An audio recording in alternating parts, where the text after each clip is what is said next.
The original Back to the Future is unquestionably a classic. Even Back to the Future 2, while not as good as the first, is still classic. Back to the Future 3, though? I've tried to like this one, but it just sucks. The whole going back to the Old West just didn't work for the series. And really, I've argued many times about this, but the train at the end is fucking stupid. In my opinion, a better time travel to the Old West movie is Timerider. Timerider is a 1982 action-adventure film from director William Deere, who's best known for directing his own classic, Harry and the Hendersons. Timerider starts off in the present with motocross rider Lyle Swan driving through the desert in the Baja 1000. I'm not entirely sure who he's racing against because we don't see any other motorcycles. They all do really seem to be excited about him, though. It's Swan! That's Swan. It's Swan!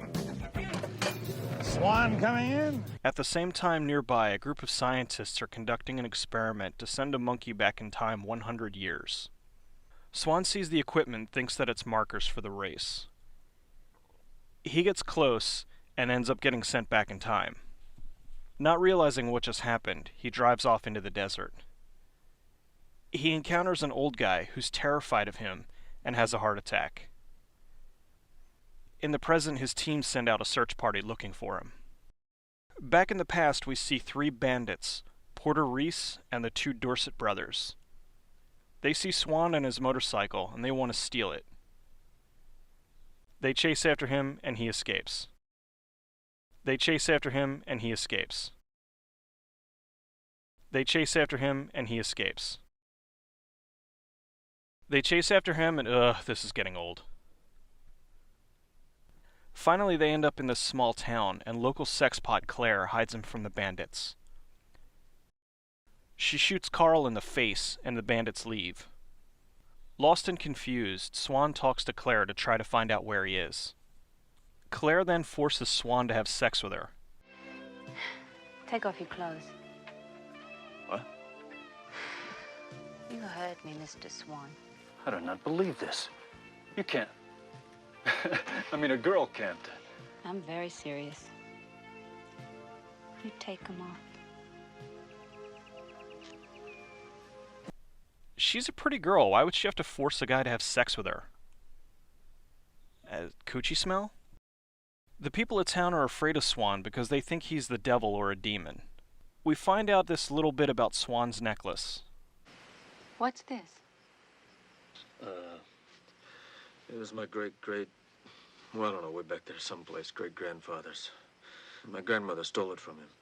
Good. As a reminder of what an incredible night they had together. More on that later. The local priest, Padre, is trying to keep the people from freaking out every time Swan's around. The local sheriff and deputies show up to investigate what's going on. While Swan's talking to the sheriff, the Dorset brothers steal the motorcycle and kidnap Claire. Reese keeps talking about how he'll be unstoppable with the machine if he can figure out how to use it. I'm not sure what he thinks he's going to be able to do with this thing. Still unaware that he's in the past, Swan enlists the help of the sheriff, the deputy, and the Padre to get his bike back. That really sounds like the first part of a joke. They gear up to attack Reese's camp. Either that or they're going to a rave.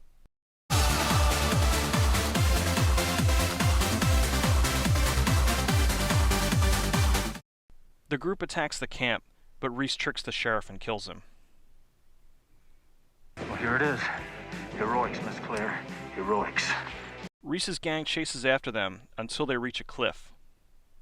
The group is trapped, and just when all hope seems lost, a helicopter from the future arrives and takes Swan back to his own time.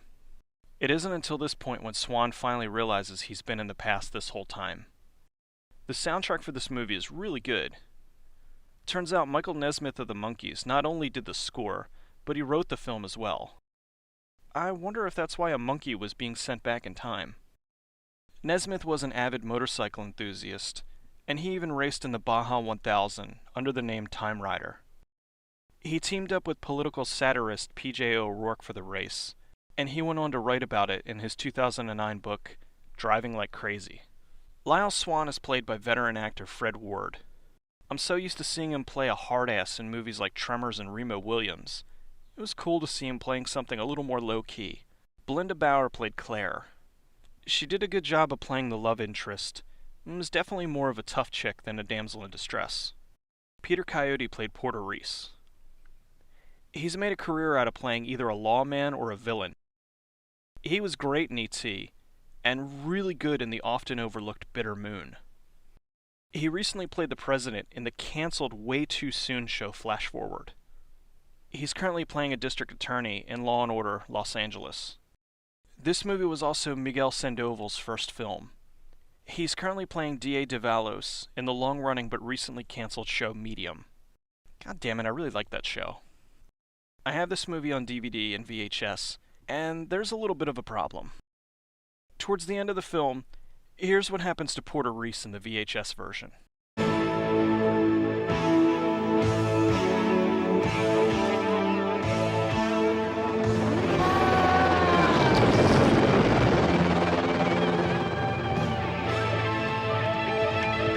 And now here's the same scene on the DVD.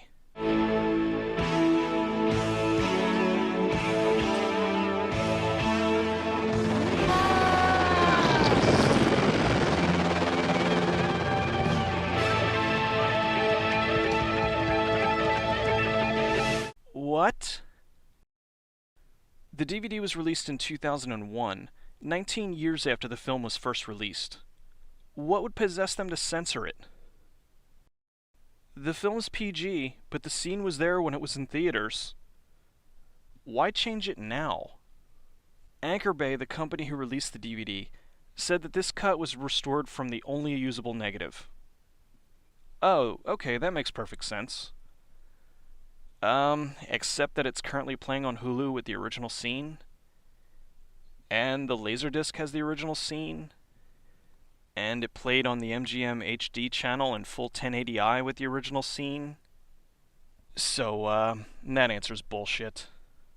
The new insert shot doesn't even make sense. Reese is there cowering, and you still hear the splat that's supposed to be him getting hit by the chopper.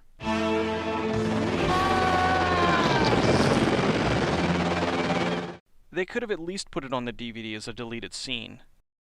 I've heard a few people complain about how Swan takes too long to realize that he's in the past. Let's think about this for a minute.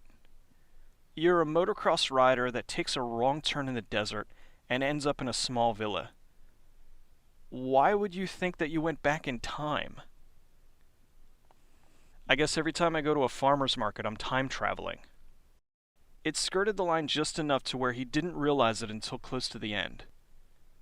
Speaking of the end, here's where we find out more about that necklace. No, Mr. Swan! I'll explain when we get back to our own time! But nobody else comes! Wait a minute! Claire, come on! Let's go!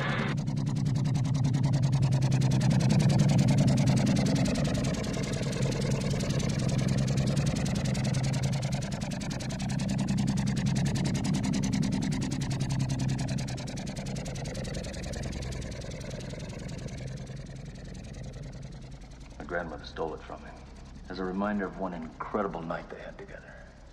He took off, and she went to L.A. to find it, but never did.